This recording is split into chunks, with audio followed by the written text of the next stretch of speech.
Everyone, welcome back to my YouTube channel. ನಿಮಗೆಲ್ಲ ನಾನು ಹೇಳಿರೋ ಹಾಗೆ ಥಂಬ್ನೇಲ್ನಲ್ಲಿ ನಾನು ಹೋಗ್ತಾ ಇರೋದು ಗೋಕರ್ಣಗೆ.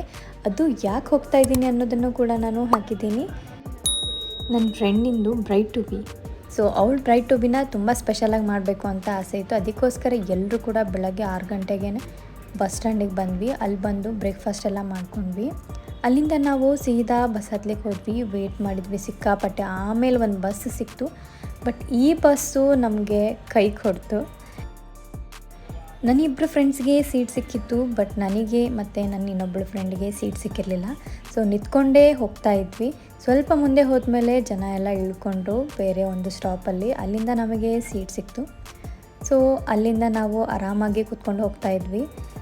ಅಷ್ಟರಲ್ಲಿ ಗೋಕರ್ಣ ಎಂಟ್ರಿ ಆಗಿದ್ವಿ. ಇಲ್ಲಿ ನೋಡಿದರೆ ನನ್ನ ಫ್ರೆಂಡ್ ಮಲ್ಕೊಂಡ್ಬಿಟ್ಟಿದ್ಲು. ಎಲ್ಲರೂ ಸೇರಿ ಅವಳಿಗೆ ಎಪ್ಸೋಣ ಅಂತ ಹೇಳಿ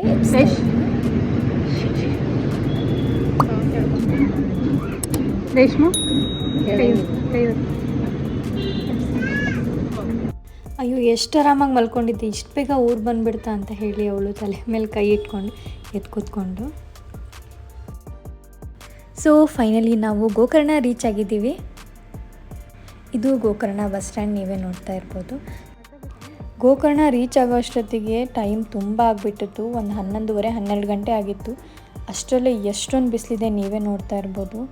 ಆ ಬಿಸಿಲಿಗೆ ನಮ್ಗೆ ತಡ್ಕೊಳಕ್ಕೆ ಆಗ್ತಾನೇ ಇರಲಿಲ್ಲ. ಕ್ಯಾಪೆಲ್ಲ ಹಾಕ್ಕೊಂಡು ನಾವು ಫುಲ್ ಪ್ಯಾಕ್ ಆಗಿ ಹೋಗ್ತಾ ಇದ್ವಿ.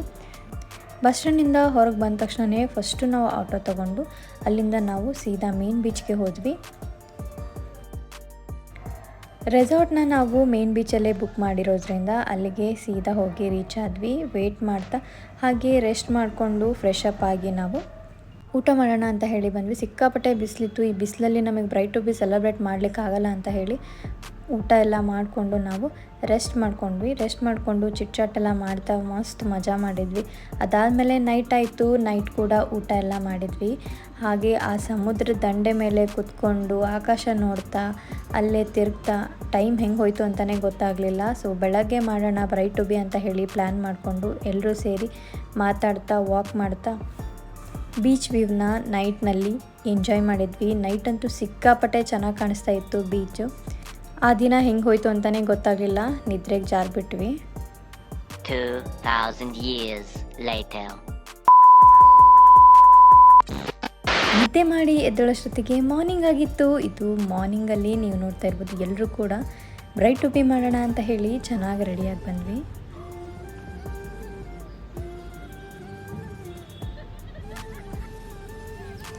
S, it's an emotional day ಅಂತಲೇ ಹೇಳ್ಬೋದು. ಅವಳು ತುಂಬ ಖುಷಿಯಾಗಿದ್ಲು. ಈ ಬ್ರೈಡ್ ಟು ಬಿಯಿಂದ ಸ್ವಲ್ಪ ಯೂನಿಕಾಗಿ ಏನಾದರೂ ಸೆಲೆಬ್ರೇಟ್ ಮಾಡೋಣ, ಒಂದೇ ಥರ ಮಾಡೋದು ಬೇಡ ಅಂತ ಹೇಳಿ ಈ ಥರ ಪ್ಲ್ಯಾನ್ ಮಾಡಿಕೊಂಡು ನಾವು ಬೀಚ್ಗೆ ಬಂದ್ವಿ. ತುಂಬ ಅಂದರೆ ತುಂಬ ಚೆನ್ನಾಗಿತ್ತು. ಅವಳ ಫೋಟೋಶೂಟ್ ಎಲ್ಲ ಚೆನ್ನಾಗಾಯಿತು ಅಲ್ಲಿ. ಬ್ರೈಡ್ ಟು ಬಿ ಸೆಲೆಬ್ರೇಟ್ ಮಾಡಲಿಕ್ಕೋಸ್ಕರ ನಾವು ತುಂಬ ಬೇಗ ಎದ್ದು ಹೋಗಿ ಬೀಚಲ್ಲಿ ಸೆಲೆಬ್ರೇಷನ್ ಮಾಡಿದ್ವಿ. ಅದಾದಮೇಲೆ ಸಿಕ್ಕಾಪಟ್ಟೆ ಹಸುವಾಗಿತ್ತು. ಟಿಫನ್ನ ಬೇಗ ಮಾಡಬೇಕು ಅಂದ್ಕೊಂಡ್ರೆ ಆಗಲೇ ಇಲ್ಲ.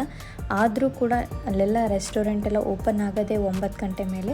ಅಲ್ಲಿವರೆಗೂ ಕಾದು ನಾವು ಬ್ರೇಕ್ಫಾಸ್ಟ್ ಮಾಡಲಿಕ್ಕೆ ಹೋದ್ವಿ. ಅಲ್ಲಿ ನೀವು ನೋಡ್ತಾ ಇರ್ಬೋದು ನಾವು ಆಲೂ ಪರೋಟ ಹಾಗೆ ಮಜ್ಜಿಗೆ ಎಲ್ಲ ಕುಡಿದು ಹೊಟ್ಟೆ ಎಲ್ಲ ತುಂಬಿಸ್ಕೊಂಡು ಆಮೇಲೆ ಮತ್ತೆ ಬೀಚ್ ಹತ್ರ ಹೋಗಿ ನಾವು ಬೀಚ್ ಹತ್ರ ಫೋಟೋಶೂಟ್ ಎಲ್ಲ ಮಾಡ್ಕೊಂಡ್ವಿ.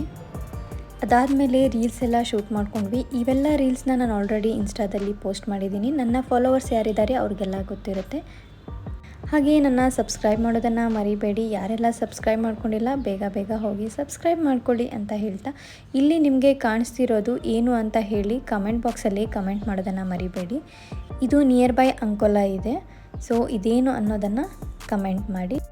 ಸೆಲೆಬ್ರೇಷನ್ ಎಲ್ಲ ಮುಗಿಸ್ಕೊಂಡು ನಾವು ಸೀದಾ ಆಟೋ ಹತ್ತಿ ಬಸ್ ಸ್ಟ್ಯಾಂಡ್ಗೆ ಹೋದ್ವಿ. ಅಲ್ಲಿಂದ ಬಸ್ ಹತ್ತಿ ನಾವು ಸೀದಾ ನಮ್ಮೂರ ಕಡೆಗೆ ಪ್ರಯಾಣ ಬೆಳೆಸಿದ್ವಿ.